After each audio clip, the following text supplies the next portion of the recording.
खेड शहरातील एकविरानगर परिसरामध्ये सरकारी दवाखान्यांपासून रस्त्याची अतिशय दुर्दशा झाली आहे। नागरिकांना रस्त्यावरून चालत पण जाता येत नाहीये, अशी आजची परिस्थिती आहे। या स्थितीकडे राष्ट्रवादी काँग्रेस शहर अध्यक्ष अनिल सदरे यांनी नगरपालिकेचे लक्ष वेधले आहे।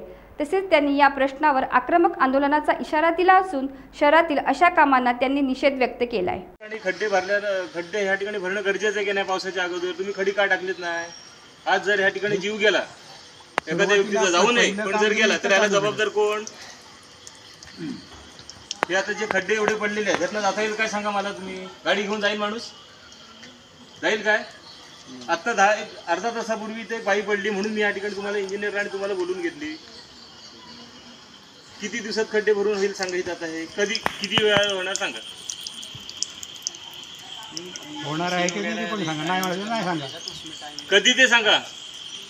टाइम लागणार म्हणजे अजून 4 दिवस दवडणार आणि त्या 3 दिवसात जर काय घटना वाईट घडली तर आणखीन केवढा खड्डा पडणार सांगा? तोपर्यंत काय करणार? तुम्ही काम करा, प्रेस करू ना थोडा। हे भाऊ काम कर, एक ट्रॅक्टर उद्या खडी आण बऱ्यापैकी इथं आणि तर ती तेवढी तुरती उद्या 2 दिवसासाठी भरून टाक, बरोबर आहे ना?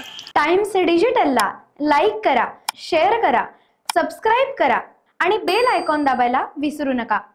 Times digital.